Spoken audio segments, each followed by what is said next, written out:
It's finally Christmas break.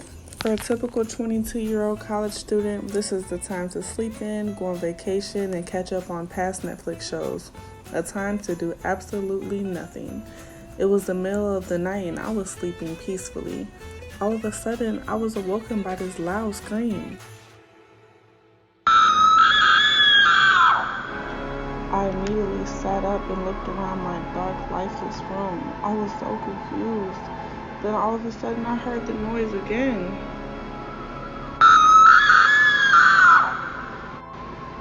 Oh my God, is that my daughter? Is she being kidnapped? Did she fall down the stairs? I race into her room and I can't find her. I look all around in the closet, behind the door, and then I say, Leah, where are you? And then I hear, I'm right here, Mommy. I look under the bed and she's under her little sister's crib, stuck between the bar and the floor. Then she points to the TV and says, the movie's not on, Mommy. Oh my God, really? You would think she wants me to get her unstuck. But no, she doesn't mind sleeping in between a bar under a crib as long as she gets to watch a movie. My mommy adrenaline settles down, and I get her unstuck, put her back in the bed, and put on Aladdin so she can go back to sleep dreaming of a whole new world. Having kids is great. Well, at least that's what I tell everyone. They ask me how I deal with 4 kids, all under 5 years old. I say, I don't know. I just kind of do it. Everyone has responsibilities. I just have a lot more than the average college student. I don't know how I transitioned from a responsibility-free, rent-free life to having my own house and raising my own children. I don't know how I learned how to change diapers so well or fix breakfast every single morning. I used to just eat whenever I wanted to. Nobody told me I'd have little puppy-eyed babies begging for the food out of my mouth. Yes, the food out of my mouth. I don't know how I let a toddler boss me around either, telling me what to do all day, bake me a stack, put my shoes on, change my diaper while you're at it too. All I know is being your mommy is a roller coaster experience that I would recommend to the brave and the brave only. Being your mommy means I have to get up when you tell me to get up and not when my body tells me to get up. Being your mommy, Marcellus, Kalia, Khalil, and Stella, means waking up to your cries in the middle of the night. It means cleaning every day, knowing it's just going to get messed back up again. Being your mommy means sweeping the floor every 2 hours because you guys just throw food on the floor when you're upset. Being your mommy means hearing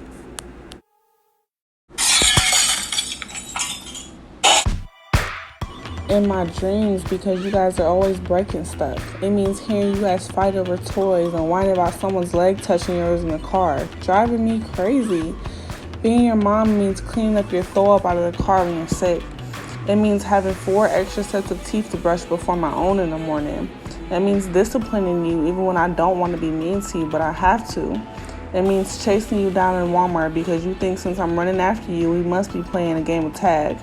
It means being the woman my daughter can look up to. It means showing my sons how to love and how to be loved.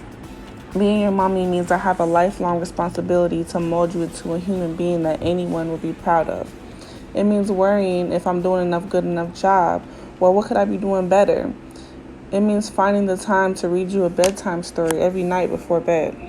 Bedtime stories are actually my favorite part of the day, the time where I can get some peace and quiet. The book is read and my job is finally over for today. I begin to sluggishly walk out the room with my eyes halfway open and my legs so tired, feeling as if they had 10-pound weights strapped to both of them. As I slowly shut the door, I hear, I love you, Mommy. I love you, Mommy. I love you, Mommy. I begin to think about all the things I love about being your mommy. Being your mom means I have someone to love, and I have someone to love me back unconditionally. I love soothing you back to sleep when you're afraid of the dark. I love filling those little bellies with the nutritious breakfast every morning. I love seeing the smile on your face when I take you to the park. Being your mommy means I have personal bodyguards to come to my rescue whenever daddy is playing too much. Being your mommy means kissing your owies and making you believe that my kisses heal your wounds. It means being appreciated for the comedian I am as you guys laugh at everything I do and say. I'm you guys' everything. I'm kind of like a celebrity in my house. As soon as I walk through the door, all you hear is...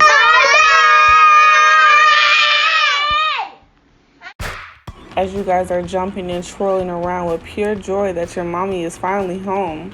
I don't think anyone has been that excited to see me before. I love tricking you to believe anything I want to, like the time you all thought I was going to jail for being a bad mom because you weren't listening. You guys were all bawling in the car, screaming, "No, mommy, no, we're sorry. We don't want you to go to jail. We'll listen. We're sorry, mom." Being your mom means I get to teach you new things and watch your eyes light up when you finally get it. It means I get to mold you guys into big people that I would want to hang out with in the future. Being your mom means I get to wave to you every time you pass by on the merry-go-round.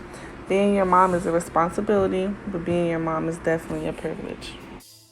And then I come back to reality and realize that being your mommy is the best thing that has ever happened to me. Life is all about perspective, and as a mom, you always question yourself. Am I doing a good enough job? What if I'm not doing what I'm supposed to create the perfect adult? How am I supposed to support 4 kids when I'm poor myself? Well, I got some advice from a wise oak tree once, and she told me to 1, stop stressing about your kid having everything he could possibly need and want. Relax, they don't know you're poor. All my kids think I'm rich. 2, you have so many years to get your finances together before your kids grow up and actually care about how their money affects their life.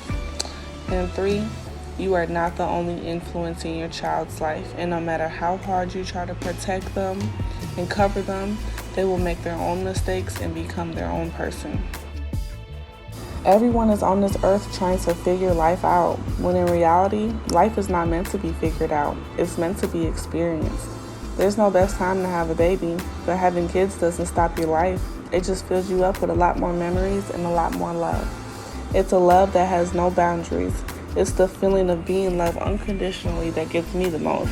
Now, don't get me wrong, motherhood is not easy. My son is in the corner crying right now as we speak because of his behavior at school today. But nonetheless, he'll be over here pretty soon with his puppy dog eyes telling me he's sorry so he can get out the corner. And I'll fall for it, just like I fell in love when the doctors laid him on my chest and I gazed into his eyes, hoping that one day you'll be just as proud to be my child as I am to be your mommy.